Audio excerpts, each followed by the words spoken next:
Hello दोस्तों। आज हम स्टार्ट करेंगे चैप्टर 3 ऑफ एक्सरसाइज 3.2। जैसे हमारा कोई ग्राफ दे दिया गया,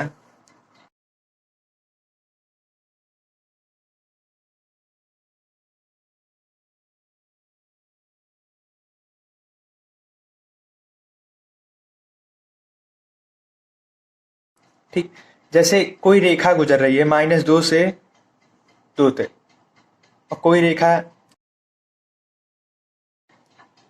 4 और 2 से गुजर रहा है। तो देखिए, जहां एक दूसरे को कट करती है वो कटान बिंदु होता है। यहाँ पर केवल एक ही सोल्यूशन प्राप्त होता है, मतलब एक ही हल प्राप्त होता है। ठीक। ऐसे मान लीजिए कोई रेखा यहाँ से गई और एक रेखा यहाँ से गई, समांतर चली गई। तो जब रेखा समांतर चली जाएगी तो कहीं पर कटेगी नहीं, प्रतिच्छेदित नहीं होगी, तो उसका कोई हल प्राप्त नहीं होगा। ठीक। और एक रेखा होता है, जैसे एक रेखा 2,2 से गुजरा। ठीक। तो 2,2 से एक रेखा गुजरी और एक रेखा और भी 2,2 से जा रही है। तो ऐसी रेखाओं को कहते हैं संपाती रेखा, और इनका अनेक हल होता है। अगर यही चीज अगर हम बिना ग्राफ के हल करना चाहें तो हम बीजगणितीय रूप से भी हम पता लगा सकते हैं कि रेखा समांतर है, कि संपाती है, कि प्रतिच्छेदी रेखा है। वो कैसे पता लगाएंगे? जैसे देखिए, A1 upon A2 not equal to B1 upon B2। अगर A1 अपॉन A2 और B1 अपॉन B2 अगर ये दोनों बराबर नहीं है तो रेखाएं प्रतिच्छेदी रेखा होंगी। प्रतिच्छेदी मतलब कि एक दूसरे जहां काटेंगी रेखा, इसी को प्रतिच्छेदी बिंदु कहते हैं, और इस रेखा को प्रतिच्छेदी रेखा कहते हैं, जिसको इंग्लिश में कहते हैं इंटरसेक्टिंग लाइन। और इस पर जो हल प्राप्त होता है, केवल एक हल प्राप्त होता है, केवल एक हल प्राप्त होता है।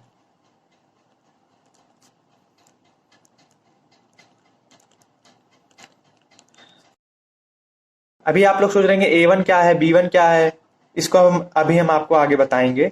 ठीक। अगर A1 अपॉन A2 बराबर B1 अपॉन B2 बराबर C1 अपॉन C2 हो तो रेखा संपाती होंगी। ये जो है बिना ग्राफ के हम पता लगा सकते हैं कि रेखा कैसी है, प्रतिच्छेदी रेखा है, कि संपाती रेखा है, कि समांतर रेखा है, बिना ग्राफ के, इसी की सहायता से। नहीं तो हमको ग्राफ बनाना पड़ेगा तो ज्यादा टाइम लग जाएगा ना। इसीलिए ये एक फॉर्मूला कह सकते हैं आप, जिसकी सहायता से हम पता लगा सकते हैं कि रेखा प्रतिच्छेदी रेखा है, संपाती रेखा है, या समांतर रेखा है, बिना ग्राफ बनाए। ठीक। ये संपाती रेखा होगी। Coincident line. ठीक। और इसका जो हल होता है, इस पर कई हल प्राप्त होते हैं, अनेक हल प्राप्त होते हैं।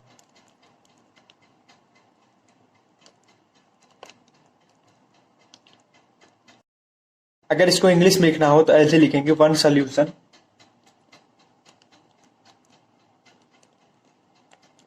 एग्जैक्ट वन सोल्यूशन, और इसका जो होता है अद्वितीय हल प्राप्त होता है। ठीक। अद्वितीय को इंग्लिश में कहते हैं यूनिक। अनेक हल प्राप्त होगा, इसको इंग्लिश में लिख दीजिएगा इनफाइनेटली मैनी सॉल्यूशन। ठीक।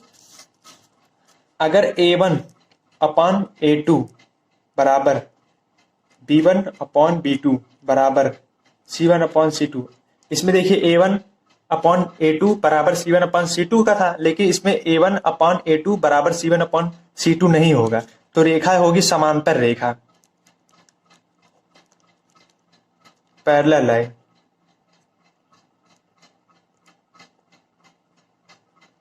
Parallel line. जब रेखाएं समांतर होंगी तो उनका कोई कटान बिंदु नहीं प्राप्त होगा, मतलब कोई भी इंटरसेक्ट पॉइंट नहीं प्राप्त होगा।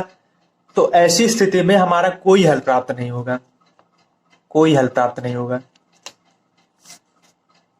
हल प्राप्त नहीं होगा।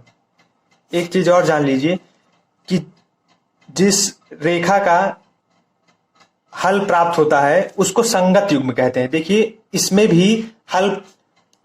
भी सवाल का हल प्राप्त हो रहा है, इसमें भी अनेक हल प्राप्त हो रहा है, मतलब कोई ना कोई इसका सल्यूशन है, मतलब कोई ना कोई एक निश्चित मान निकलेगा। तो ऐसे युग्म को कहा जाता है संगत युग्म। ये संगत युग्म हो जाएगा। और जिसका कोई आंसर नहीं निकलेगा वो असंगत युग्म होगा। समांतर रेखा है तो इसका कोई आंसर ही नहीं निकलेगा, ये इसको हम कहते हैं असंगत युग्म।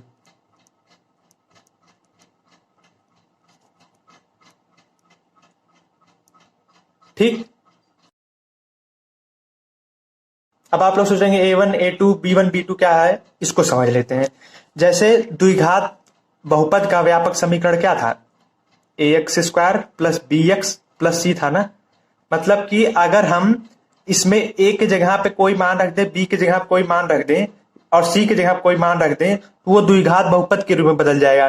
ठीक इसी प्रकार द्विचर रैखिक समीकरण में दो समीकरण होता है जिसका व्यापक समीकरण यही होता है, a1x plus b1y plus c1, a2x plus b2y plus c2।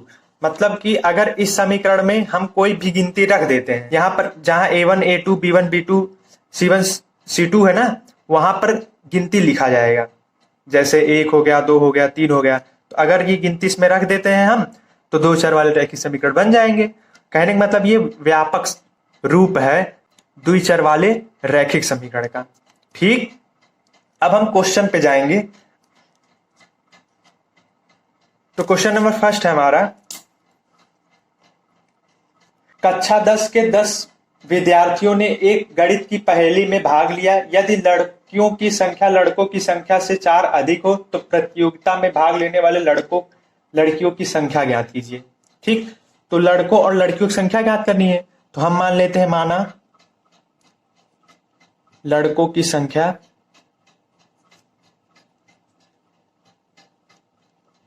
बराबर x, लड़कियों की संख्या बराबर y। प्रश्न में लिखा है कि कक्षा 10 के 10 विद्यार्थियों ने गणित की पहेली में भाग लिया। मतलब विद्यार्थियों की संख्या कितनी थी, 10 थी। मतलब लड़कों की संख्या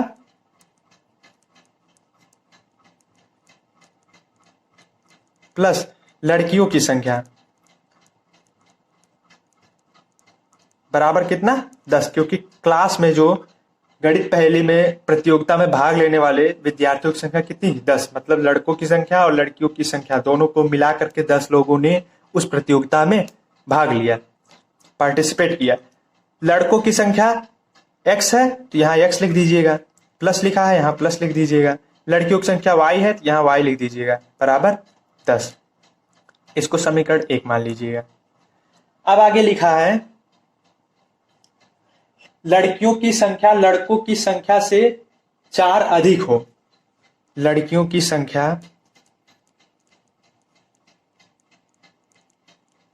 बराबर लड़कों की संख्या लड़कियों की संख्या से 4 अधिक हो। लड़कों की संख्या प्लस, देखिए अधिक आता है ना तो जोड़ का चिन्ह लगता है, अगर कमी लिखा होगा तो वहां पर माइनस का चिन्ह लगेगा। ये चीज जो हमने लिखा है हिंदी में, लड़कों की संख्या प्लस लड़कियों की संख्या बराबर 10 और यहाँ पर लड़कियों की संख्या बराबर लड़कों की संख्या प्लस 10, ये हमने आपको समझाने के लिए किया है। इसको आपको एग्जाम में नहीं लिखना होता है। ठीक। यही चीज देखिए इसमें लिखा था लड़कियों की संख्या, तो हमने लड़कियों की संख्या लिख दिया गया। फिर बराबर लड़कों की संख्या, तो लड़कों की संख्या से 4 अधिक है तो हमने 4 जोड़ दिया।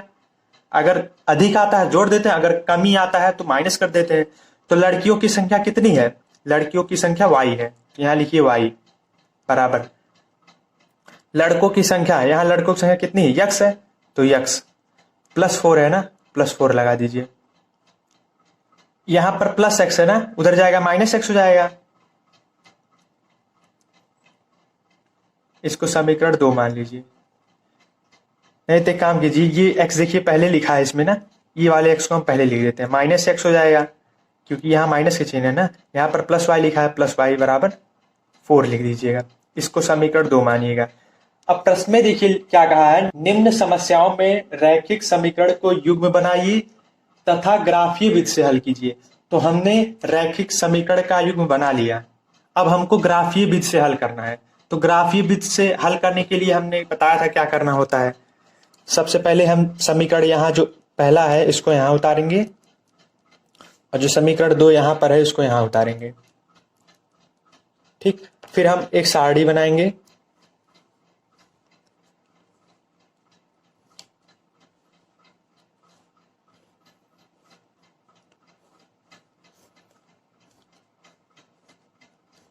यहाँ पर x लिख दीजिएगा, यहाँ y लिख दीजिएगा, यहाँ पर भी x, यहाँ पर y।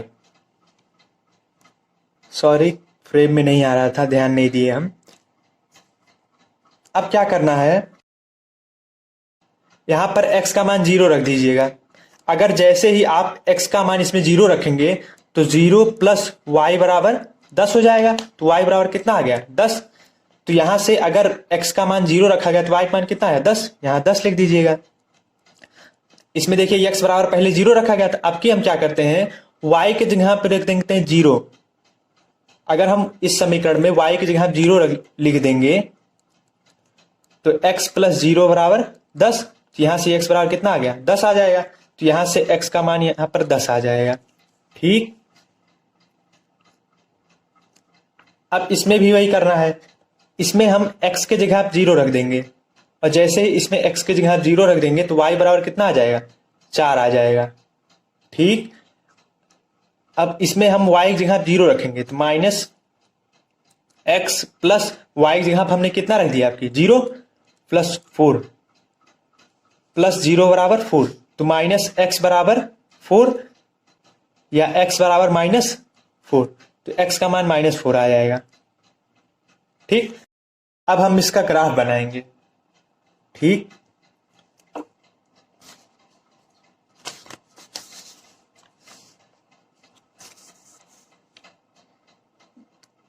y एक्सिस,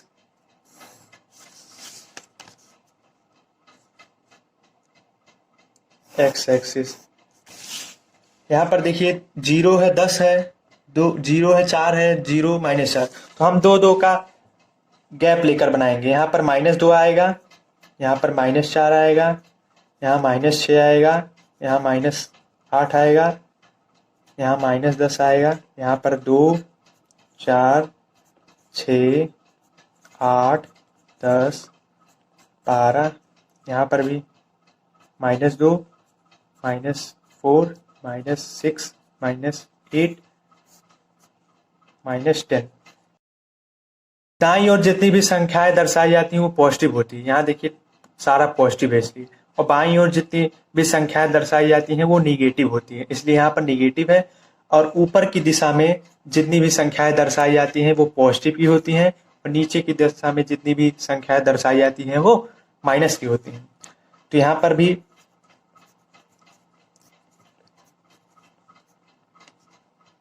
दस दर्शा देंगे। ठीक, अब हम कैसे दर्शाते हैं संख्या रेखा में, इसको समझिएगा। यहां पर कहा है x बराबर 0 पर जाइए। तो देखिए ये x अक्ष है, ये y अक्ष है, और ये x डैश है और ये y डैश है। यहां पर कहा है x पे 0 जाइए, तो x रेखा यहां पर है, इस पर 0 कहा है मतलब यहीं आएंगे। ठीक, और y पे कहा है 10, तो y 10 जाइए, y वाली ये रेखा है, y वाला अक्ष ये है, इस पे 10 कहां पर है, 2 2 4 2 6 2 8 2 10 यहां पर। तो यहां पर हो जाएगा 0, 10।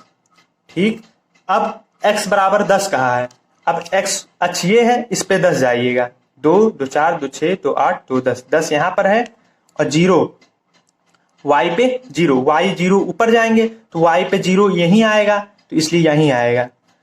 तो 10, 0। अब देखिए ये दोनों एक ही सारणिक में है, इसलिए इन दोनों को एक साथ मिला दीजिए।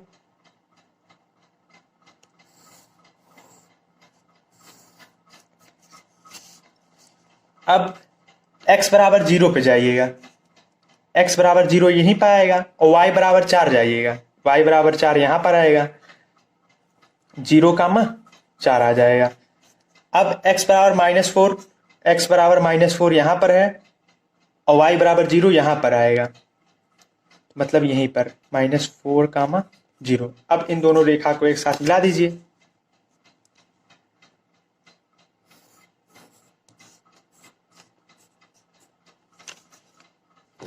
तो यहां देखिए, यहां 6 है और यहां पर 8 है, तो इसके बीच में कट रहा है ना, तो 6 के बाद 7 आता है ना, 6 के बाद यहां पर देखिए डायरेक्ट 8 आ गया है, मतलब यहां पर बीच में 7 होगा कहीं पर ना,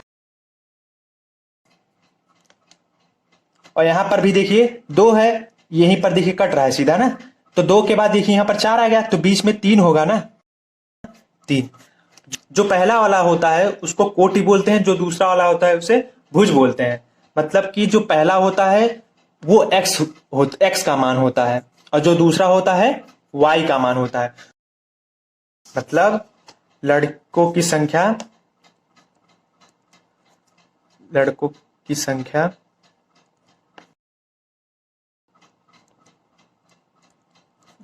की संख्या, ठीक, तो हमारा ही आंसर हो जाएगा। क्वेश्चन नंबर 2 हमारा, 5 पेंसिल और 7 कलमों का मूल्य 50 रुपए है, जबकि 7 पेंसिल और 5 कलमों का मूल्य 46 रुपए है। एक पेंसिल का मूल्य तथा एक कलम का मूल्य ज्ञात कीजिए। तो माना एक पेंसिल का मूल्य, let cost of 1 pencil be x। एक कलम का मूल्य y, ठीक। अब क्वेश्चन में देखिए लिखा है 5 पेंसिल और 7 कलमों का मूल्य 50 रुपया है, तो 5 पेंसिल धन 7 कलमों का मूल्य बराबर लिखा है 50 रुपया। तो एक पेंसिल का मूल्य x रुपया है, 5 पेंसिल का 5x होगा। जैसे एक पेन का मूल्य अगर 5 रुपया हो तो 3 पेन का मूल्य कितना होगा, 5 गुणे 3 बराबर 15 रुपए होगा। ठीक इसी प्रकार इसमें भी एक पेंसिल का मूल्य x रुपया है, 5 पेंसिल का मूल्य 5x हो जाएगा, प्लस एक कलम का मूल्य y रुपया है, 7 कलम का मूल्य 7y बराबर 50। इसको समीकरण 1 मानिएगा।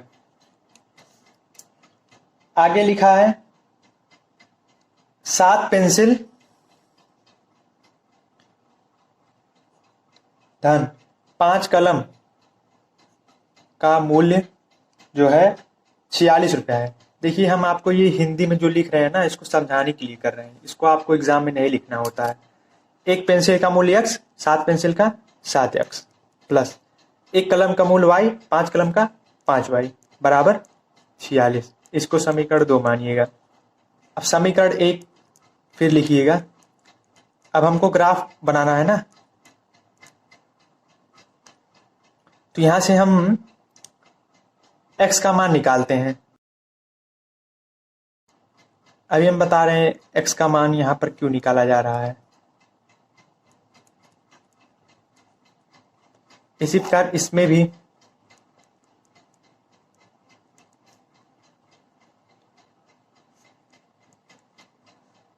छियालीस, देखिए यहाँ प्लस का है ना, उधर जाएगा माइनस का हो जाएगा। 7 इधर गुणा कर रहा है ना, इधर आएगा भाग।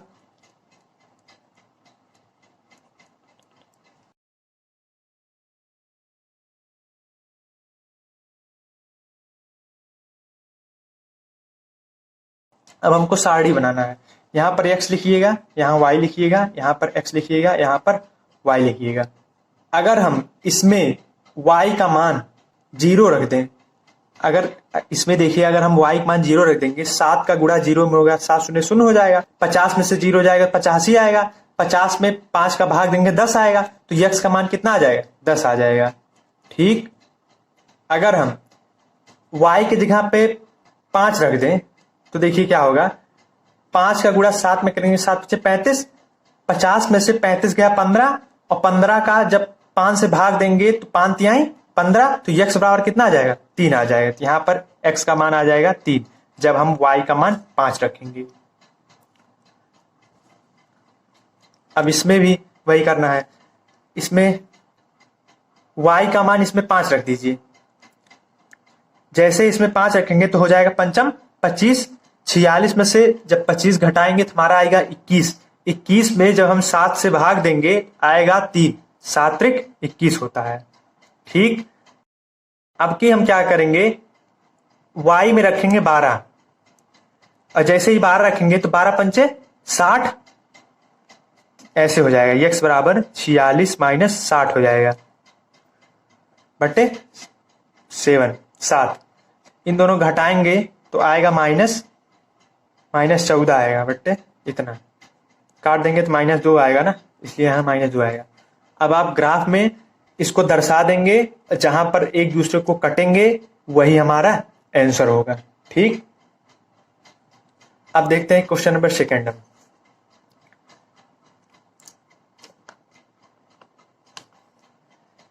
क्वेश्चन नंबर 2 में लिखा है अनुपात A1/A2, B1/B2 और C1/C2 की तुलना करके ज्ञात कीजिए निम्न समीकरण युग्म निरूपित रेखा एक बिंदु पर प्रतिच्छेदित करते हैं, समांतर है या समपाती है। तो पहला क्वेश्चन है हमारा,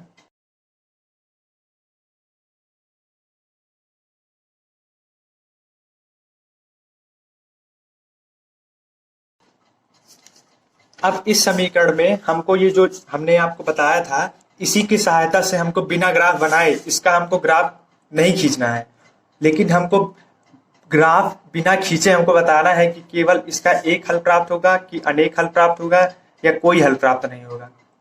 ये कैसे होगा इसको जान लेते हैं। देखिएगा, समीकरण 1 जो है ये है, समीकरण 2 एक ही है, तो इसकी तुलना इससे जब कराएंगे तो देखिए x के आगे कितना है, A1 है, तो यहां पर x के आगे कितना है 5 है, तो A1 का मान 5 आ जाएगा, A1 बराबर 5 आ जाएगा। यहां पर देखिए y का मान है B1, इसी प्रकार यहां पर y के आगे जो होगा वही B1 होगा, तो y के आगे इसमें कितना है, तो y के आगे इसमें कितना है -4, तो B1 बराबर -4।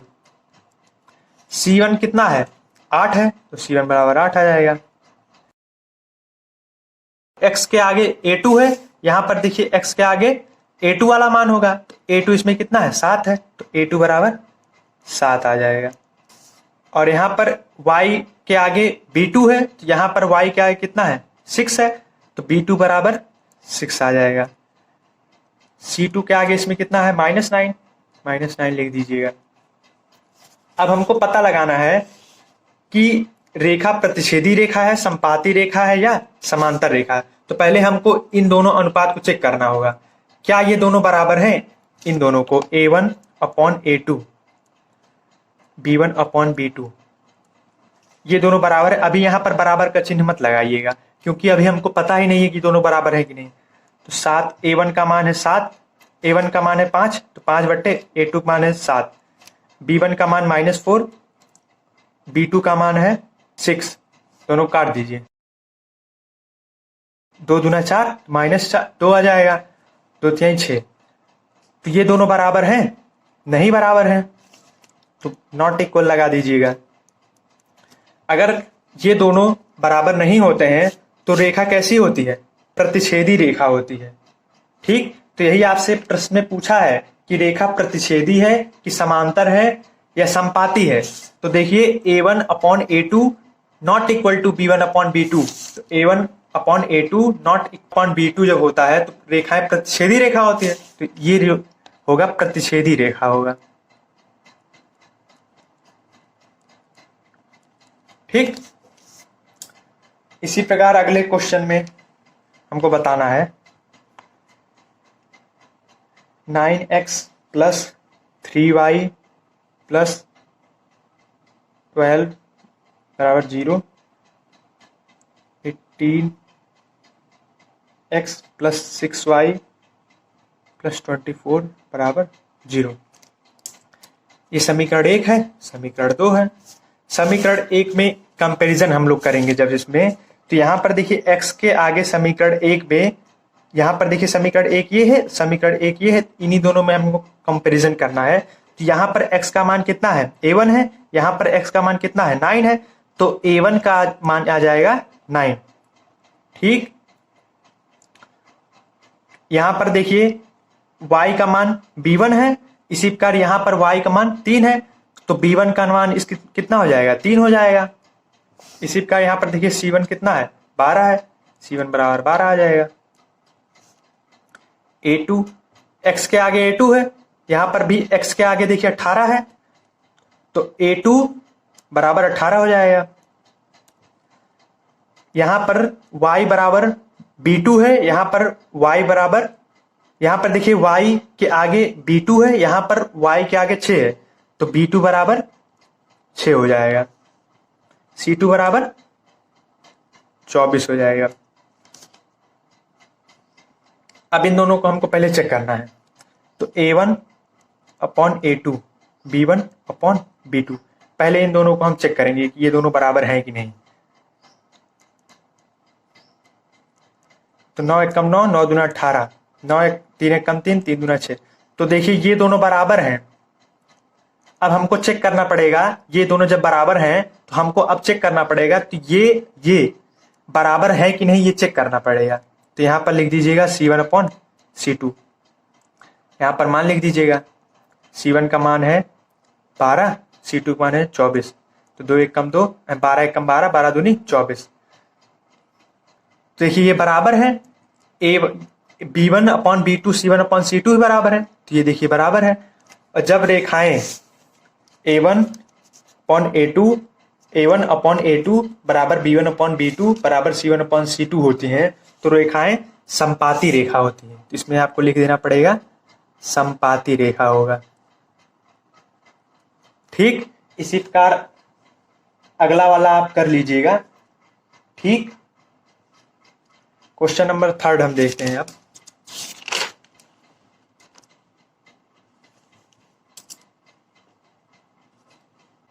क्वेश्चन नंबर 3 में दिया है a1 upon a2, b1 upon b2, c1 upon c2 की तुलना करके ज्ञात कीजिए कि निम्न रैखिक समीकरण के युग्म संगत है या असंगत। पहले आपको ये जान लेना जरूरी है कि संगत क्या होता है और असंगत क्या होता है। तो हमने आपको बताया था कि जिस भी रेखा का अगर कोई मान प्राप्त होता है, चाहे एक मान प्राप्त हो चाहे अनेक मान प्राप्त हो, तो ऐसे युग्म को संगत युग्म कहते हैं। मतलब सवाल का कोई हल होता है तो वो संगत युग्म होता है, अगर कोई हल नहीं होता है रेखा का तो वो असंगत युग्म कहलाता है। इसे आप जान लीजिएगा, तभी आपको आने वाले सवालों में कोई दिक्कत नहीं होगी। ठीक, तो हमारा पहला क्वेश्चन है,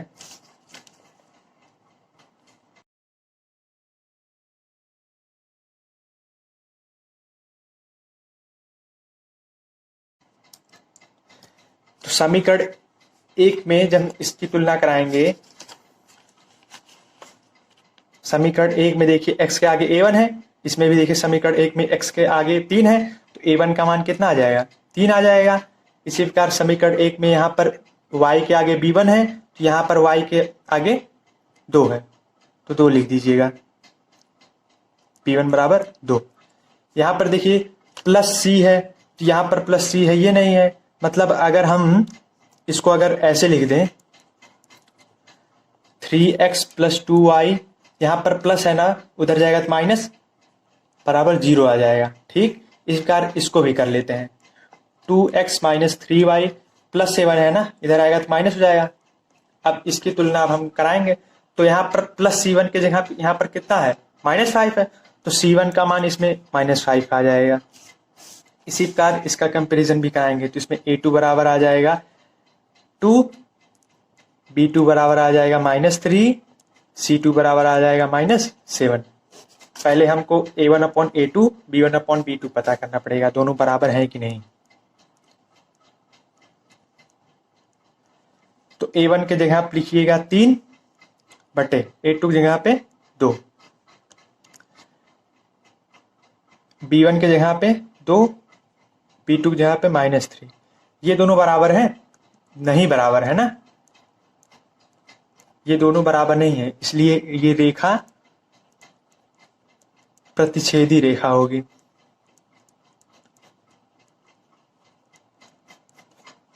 नहीं, इसमें प्रतिच्छेदी रेखा नहीं पूछा है, इसमें पूछा है संगत है कि असंगत है। इसमें क्वेश्चन में लिखा है कि संगत है असंगत है, तो हमने आपको बताया कि अगर कोई हल प्राप्त होगा वो संगत युग्म होगा, क्योंकि रेखा प्रतिच्छेदी है तो प्रतिच्छेदी होने पर कोई हल प्राप्त होगा, और जब कोई हल प्राप्त होगा हमने बताया था वो संगत युग्म का होगा, इसलिए यहाँ पर लिख दीजिएगा संगत। ये एग्जाम में पूछ लिया जाता है, इसको आप लोग ध्यान से समझिएगा।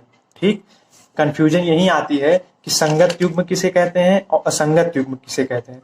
संगत युग्म ऐसे युग्म को कहते हैं जिसका कोई हल होता है, और हल किसका किसका होता है, एक संपाती रेखा का और एक प्रतिच्छेदी रेखा का। और असंगत युग्म ऐसे युग्म को कहा जाता है जिसका कोई हल प्राप्त नहीं होता, वो समांतर रेखा होती है, इसका कोई हल प्राप्त नहीं होता, क्योंकि समांतर रेखा एक दूसरे पर कहीं कटेगी ही नहीं, और जब कटेगी ही नहीं तो कोई हल प्राप्त ही नहीं होगा। ठीक, ये हो जाएगा संगत युग्म। इसी प्रकार क्वेश्चन नंबर 2 भी इसी प्रकार है, आप लोग कर ले जाएंगे। क्वेश्चन नंबर 3, इसका पार्ट 3 हम बता देते हैं।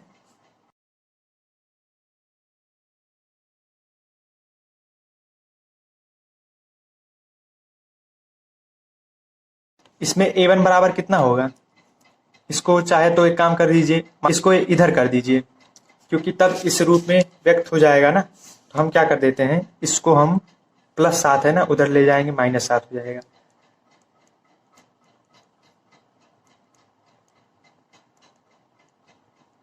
बराबर 0 कर दीजिएगा। 9x - 10y, यहाँ प्लस का है यहाँ माइनस का आ जाएगा। इसको समीकरण 1 मानिएगा, इसको समीकरण 2 मानिएगा। समीकरण 1 में यहाँ पर देखिए x के आगे a1 है, इसमें भी समीकरण 1 में देखिए x के आगे 3/2 है, तो a बराबर इसमें आ जाएगा 3/2। इसमें p1 के जगह आप कितना आ जाएगा 5/3, c1 के जगह आप कितना आ जाएगा -7। समीकरण 2 में x के आगे a2 है, समीकरण 2 में x के आगे 9 है, तो a2 बराबर 9 हो जाएगा। y के आगे b2 है, यहाँ पर y के आगे -10 है, तो b2 बराबर -10 हो जाएगा। c2 बराबर यहाँ पर -14 हो जाएगा। ठीक, अब हमको चेक करना पड़ेगा क्या ये दोनों बराबर है। पहले a1/a2 चेक करना पड़ेगा, a1/a2 और b1/b2 चेक करना पड़ेगा। तो a1 इसमें कितना है 3/2 बटे a2 कितना है 9, इसमें b1 है 5/3, b2 है -10। अब देखिए 3/2 9 में भाग कर रहा है, 5/3 -10 में भाग कर रहा है, तो आप ऐसे लिख सकते हैं, क्योंकि देखिए 9 ऐसे भाग कर रहा है ना, ऐसे लिख सकते हैं।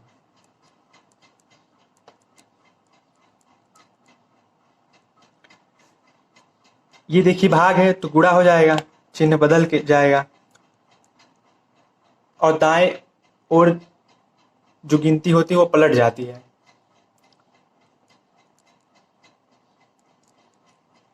तीन एक कम 3, 3 त्रिका 9, 1/6 आ जाएगा।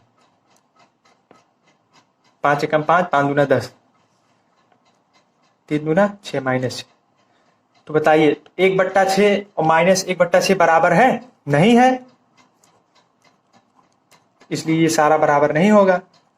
मतलब a1/a2 not equal to b1/b2, मतलब ये प्रतिच्छेदी रेखा होगी, और जब प्रतिच्छेदी रेखा होगी तो केवल एक हल प्राप्त होगा। और हमने आपको बताया जब कोई हल प्राप्त हो जाएगा तो वो संगत युग्म का होगा, इसलिए ये संगत युग्म का हो जाएगा। इसका पार्ट 4 आप लोग कर ले जाएंगे, पार्ट 5 बता देते हैं एक और।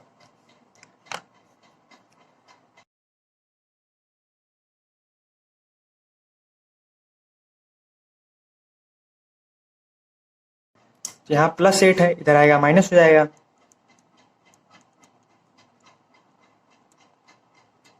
इसको समीकरण 1 मान लीजिएगा। हम ऐसा क्यों कर रहे हैं कि 8 को कहाँ इधर लेकर आ रहे हैं, हम इसको इसलिए ला रहे हैं क्योंकि ये फिर व्यापक रूप में हो जाएगा ना, फिर आसानी होगा हमको करने में। ठीक, इसीलिए हम यहाँ +8 था, इधर लाके -8 कर दिए। यहाँ पर +12 है ना, इधर आएगा -12 बराबर 0। इसको समीकरण 2 मानिएगा। अब समीकरण 1 में यहाँ पर देखिए x के आगे a2 है और यहाँ पर देखिए समीकरण 1 में x के आगे 4/3 है, तो a1 बराबर आ जाएगा 4/3। a2 बराबर इसमें b1 बराबर आएगा, b1 बराबर आएगा 2 आएगा, c1 बराबर -8 आएगा, a2 बराबर 2 आएगा, b2 बराबर 3 आएगा, c2 बराबर -12 आएगा। ठीक, अब पहले हमको a1/a2 b1/b2 निकालना पड़ेगा। a1/a2 b1/b2 पहले हमको पता लगाना पड़ेगा क्या ये दोनों बराबर हैं। तो 4/3 4/3/2 b1 जहाँ पे 2/b2 जगह पे 3। अब जैसे देखिए हम लोगों ने यहाँ पर ऐसे भाग दिया था, अब इतना लंबा प्रोसेस नहीं दिखाएंगे, अब आप लोग समझ गए होंगे कैसे होगा। ठीक, ये देखिए 2 वाला देखिए लास्ट में जाके जो 2 था यहाँ पर 9 में गुणा हो गया ना, इसमें भी क्या हो जाएगा, नीचे वाला देखिए 2 से 9 में गुणा हो गया, इसमें भी वही हो जाएगा, 3 का 2 में गुणा हो जाएगा,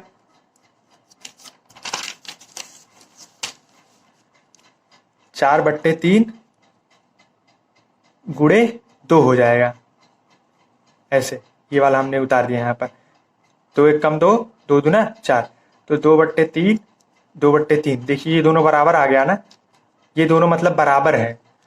और जब ये दोनों बराबर है, अब हम पता लगाएंगे कि क्या b1/b2 c1/c2 बराबर है कि नहीं। तो यहाँ पर लिखेंगे c1/c2, -8/-12 कट जाएगा, 4 दूना 8, 4 तिहाई 12, मतलब ये भी बराबर हो गया। और जब a1/a2 b1/b2 बराबर c1/c2 होता है, तो रेखाएं कैसी होती हैं, समपाती रेखा होती है। और जब समपाती रेखा होगी तो अनेक हल प्राप्त होंगे। और हमने आपको बताया था कि जिस भी रेखा में अगर हमारा हल प्राप्त हो जाता है तो वो संगत युग्म का कहलाता है, इसलिए ये संगत युग्म हो जाएगा।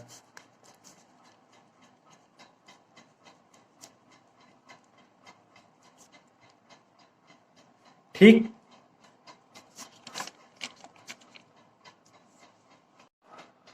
क्वेश्चन नंबर 4 है हमारा, निम्न रैखिक समीकरण के युग्मों में कौन से युग्म संगत अथवा असंगत है, यदि संगत है तो ग्राफीय विधि से हल कीजिए। पहला क्वेश्चन है हमारा, x + y बराबर 5, 2x + 2y बराबर 10, इसको समीकरण 1 मानिए, इसको समीकरण 2 मानिएगा। तो इसमें जब करेंगे तो a1 का मान इसमें कितना आएगा, 1 आएगा, इसमें a2 का मान 1 आएगा और c1 का मान -5 आएगा। कैसे -5 आएगा, क्योंकि देखिए ये +5 है ना, इधर आएगा -5 हो जाएगा। तो 2x + 2y बराबर, यहाँ प्लस का है ना, उधर जाएगा माइनस का हो जाएगा, बराबर 0। हमने ऐसा इसलिए किया क्योंकि इसका व्यापक समीकरण यही होता है, इसलिए हमने किया ऐसा। तो यहाँ पर c1 का मान -5 आ जाएगा, a2 का मान 2, यहाँ b1 रहेगा, b2 का मान इसमें 2, c2 का मान इसमें -10। अब हमको चेक करना पड़ेगा पहले a1/a2 b1/b2 क्या बराबर है। तो a1/a2 b1/b2, देखिए a1/a2 और b1/b2 बराबर है, 1/2 1/2 आ जाएगा। तो या c1/c2 भी निकाल लीजिए इसी वक्त। तो c1/c2 भी हम चेक करेंगे, 1/2, यहाँ पर भी 1/2 आएगा और यहाँ पर भी -5/-10, माइनस कट गया, 5 × 5 5 × 10। तो ये देखिए तीनों बराबर हैं ना। और जब तीनों बराबर होते हैं तो रेखाएं संपाती रेखा होती हैं, और जब संपाती होती है तो उनका अनेक हल प्राप्त होता है, और जब हल प्राप्त होता है तो उसे हम संगत युग्म कहते हैं। और क्वेश्चन में दिया है अगर संगत हो तो उसे ग्राफीय विधि से हल कीजिए। मतलब कि अब हमको इसका ग्राफ बनाना पड़ेगा। ठीक, अब इसका ग्राफ हम बनाएंगे। तो समीकरण इसको ऐसे उतार लीजिएगा, ये समीकरण और ये वाला। इसमें देखिए 2 कॉमन है ना, 2 हम कॉमन निकाल लेते हैं। 2 इधर गुणा हो रहा है ना, उधर जाएगा भाग। 2 एक कम 2, 2 पंचे 10। तो x प्लस वाई बराबर 5, और यहाँ पर भी x प्लस 5 बराबर 5 आ गया।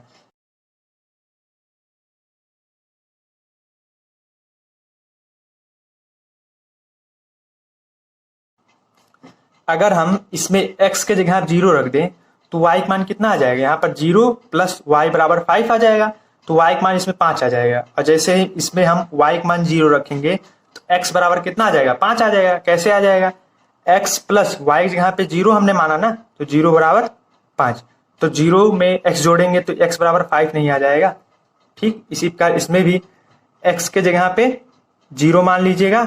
अगर हम x का मान इसमें 0 रखेंगे तो y का मान 5 आ जाएगा, तो यहाँ 5 लिख दीजिएगा। अब अगर हम y का मान इसमें 0 मानेंगे तो x का मान इसमें कितना आएगा? 5 आ जाएगा। अब हम इसको ग्राफ बनाएंगे। ग्राफ कैसे बनाते हैं? ग्राफ कैसे बनाएंगे इसे जान लेते हैं। ये y अक्ष, ये x अक्ष। यहाँ आएगा 1 2 3 4 5, 1 2 3 4 5। तो पहले इस सारणी में हम देखेंगे x पे हमको 0 जाना है। ये x एक्सिस है और ये y एक्सिस है। x पे 0 जाना है, x पे 0 यहाँ, y पे 5 जाना है, तो y 5 यहाँ पर है, तो आएगा यहाँ पे 0,5। अब x पे 5 जाना है, तो x पे 5 यहाँ है, x पे 5 देखिए यहाँ पर है, और y 0 यहाँ पे आएगा, तो x 5 यहाँ आएगा और 5,0 हो जाएगा। अब इन दोनों को मिला देंगे।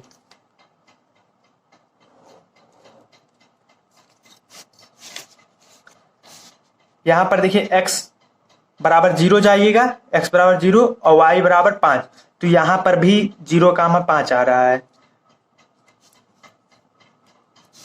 अब यहाँ पर x बराबर 5 जाइएगा, यहाँ से x बराबर 5 यहाँ आएगा और y बराबर 0 यहीं आएगा, तो 5,0। अब देखिए इस सारणी का दोनों ही रेखा जब हम लोग खींचे तो एक ही रेखा पर आ गया। तो ऐसी रेखाओं को क्या कहा जाता है? संपाती रेखा। ठीक, इसको हमको ग्राफ बनाना पड़ा। क्यों बनाना पड़ा? क्योंकि इसमें लिखा था साफ साफ कि अगर संगत हो तो ग्राफीय विधि से हल कीजिए। तो हमने संगत दिखा दिया, और जब संगत है तो इसको ग्राफ विधि से हल करना था, इसलिए हमने ग्राफ विधि से हल कर दिया। इसी प्रकार आपका सेकंड भी लग जाएगा, थर्ड भी लग जाएगा, फोर्थ हम बता दे रहे हैं। ठीक,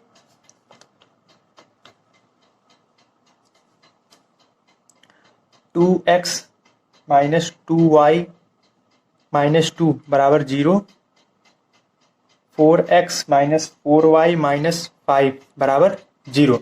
इसको समीकरण 1 मानिए, इसको समीकरण 2 मानिएगा। a1 का मान इसमें 2 आएगा, a2 का मान इसमें 4 आएगा, b1 का मान -2, b2 का मान -4, c1 का मान -2, c2 का मान -5। तो a1 upon a2, b1 upon b2 पहले हमको चेक करना पड़ेगा, 2/4।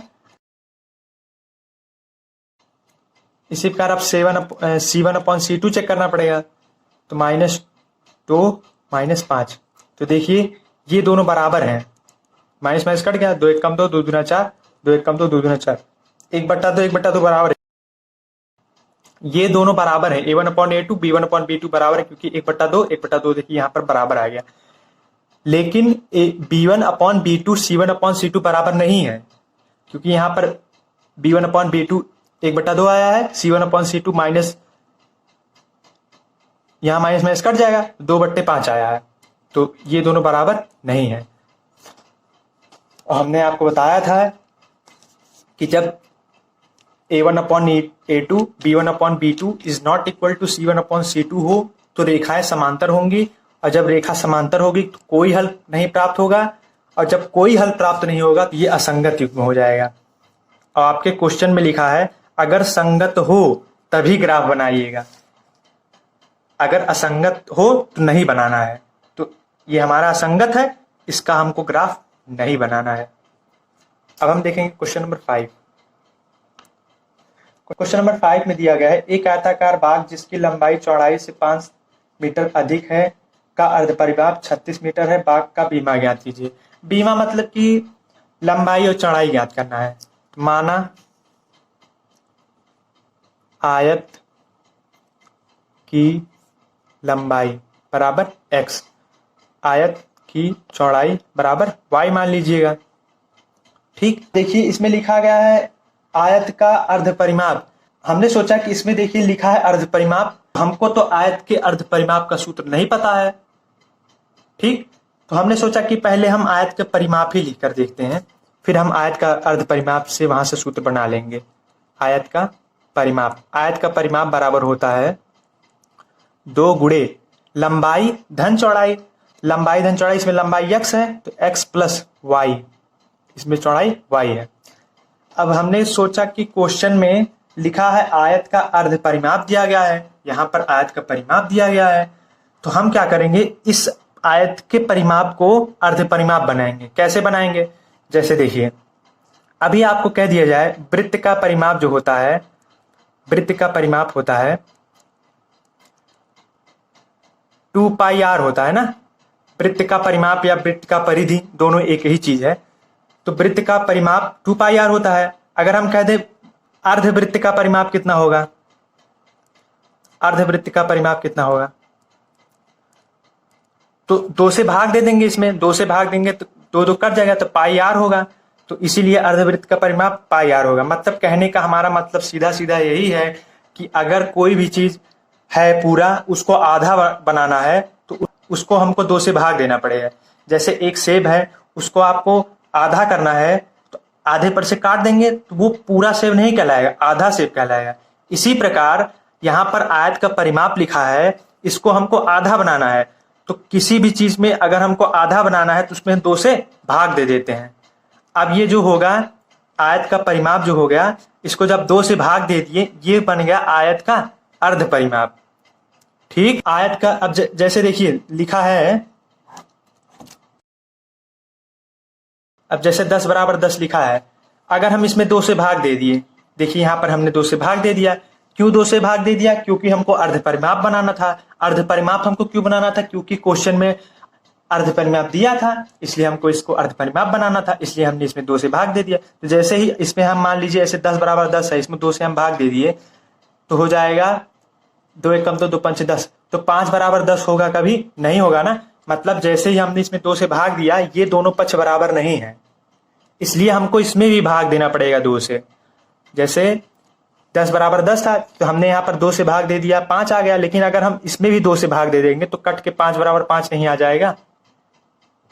यही चीज कहने का मतलब हमारा यही है कि जैसे ही हम इसमें 2 से भाग देंगे तो ये दोनों पक्ष बराबर नहीं होगा, लेकिन हमको बराबर दिखाना है, इसलिए इसमें भी हम 2 से भाग दे देंगे। तो इसमें जब 2 से भाग दे देंगे तो यहाँ पर हो जाएगा 2 कट जाएगा। और ये आयत का परिमाप जब 2 से भाग दे दिए तो ये पूरा बन गया आयत का अर्ध परिमाप। और आयत का अर्ध परिमाप जो आपका दिया है 36 दिया है, तो हम यहाँ पर लिख देंगे 36 बराबर x प्लस वाई, या फिर आप ऐसे लिख सकते हैं x प्लस वाई बराबर 36। इसको समीकरण 1 मान लीजिए। अब लिखा है लंबाई चौड़ाई से 5 मीटर अधिक है, लंबाई बराबर चौड़ाई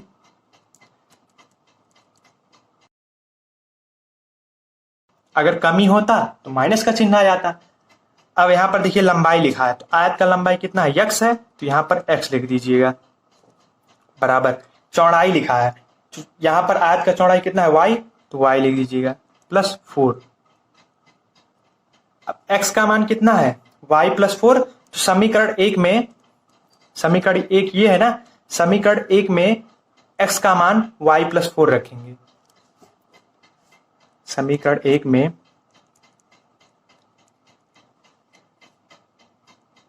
x प्लस वाई बराबर 36। अब इस x का मान हमारा देखिए क्या है, y प्लस 4, तो हम इस x की जगह आप लिखेंगे y प्लस 4 प्लस वाई ये है बराबर 36। यहाँ y है, यहाँ y है, y y 2y, 2y plus 4 बराबर 36। 4 देखिए प्लस का है, उधर जाएगा तो माइनस का हो जाएगा, तो 2y बराबर कितना आ गया 36 माइनस 4, तो 2y बराबर आ जाएगा यहाँ पर 32। 2 इधर गुणा कर रहा है ना, उधर जाएगा भाग, 2 1 कम 2, 2 छंग 12, तो y बराबर 16 आ जाएगा। अगर x का मान निकालना है तो x बराबर y प्लस 4, तो x बराबर y का मान कितना आया 16 प्लस 4, तो x बराबर कितना आ गया हमारा 20 आ गया।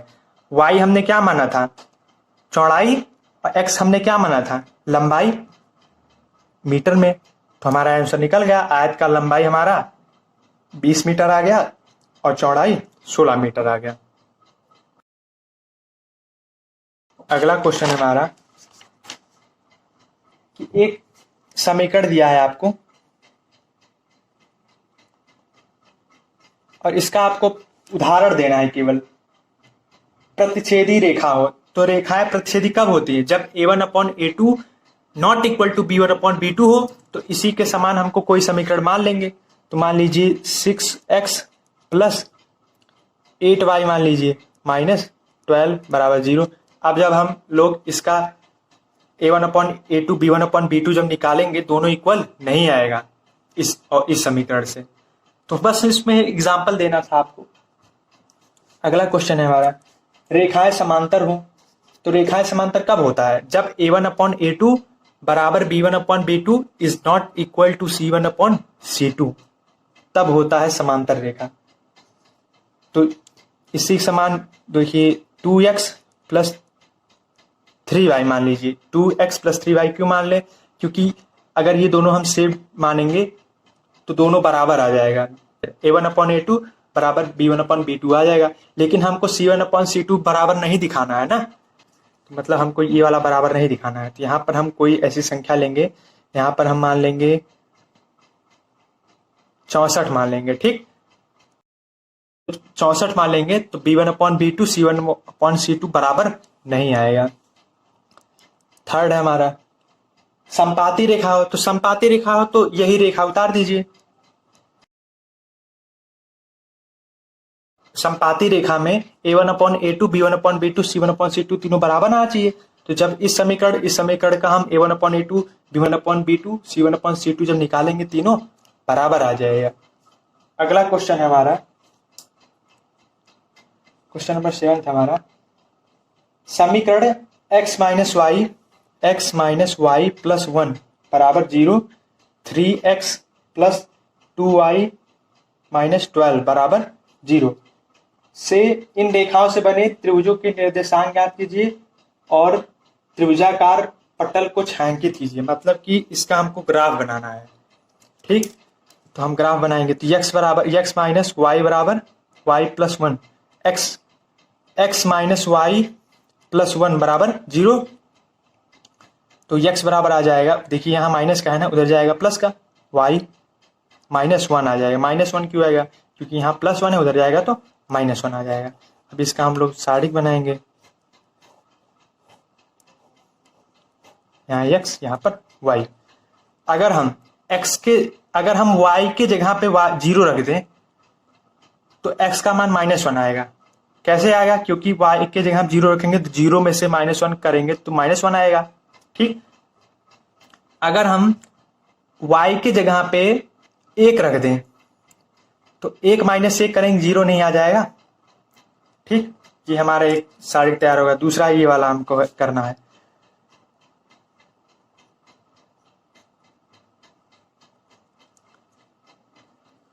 यहां से x का मान निकाल दीजिए। यहां देखिए माइनस का 12 है ना, उधर जाएगा प्लस का हो जाएगा, यहाँ प्लस 2i है, वहां जाएगा -2i हो जाएगा। 3 इधर गुणा कर रहा है, उधर जाएगा तो भाग।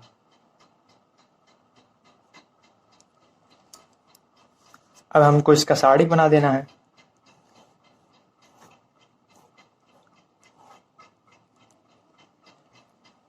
यहां पर अगर हम y का मान 0 रख दें तो 2 का गुणा, जब हम 2 का गुणा 0 में करेंगे 0 आएगा, 12 में से 0 गया 12 आएगा, और 12 का, और जब हम 12/3 आ जाएगा, 3 एकम 3, 3 चौक 12, x का मान 4 आ जाएगा।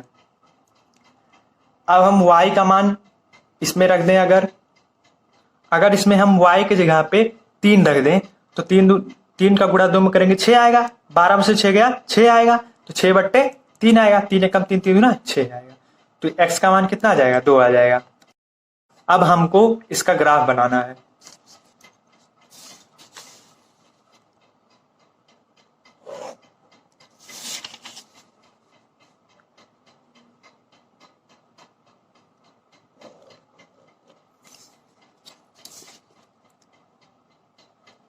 ये x एक्सिस, ये y एक्सिस।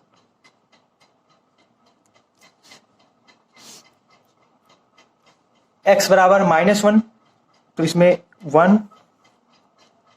2 3 4 5 6 -1 -2 -3 -4 -5 -6 +1 +2 +3 +4 +5, यहाँ पर -1 -2 -3 -4 -5 -6। x पे -1, x पे -1 यहाँ, y पे 0 यहीं आएगा। x पे 0 जाना है, x पे 0 यहीं आएगा, और y पे 1, y पर 1 यहाँ पर आएगा। 0, 1, इन दोनों को एक मिला दीजिए।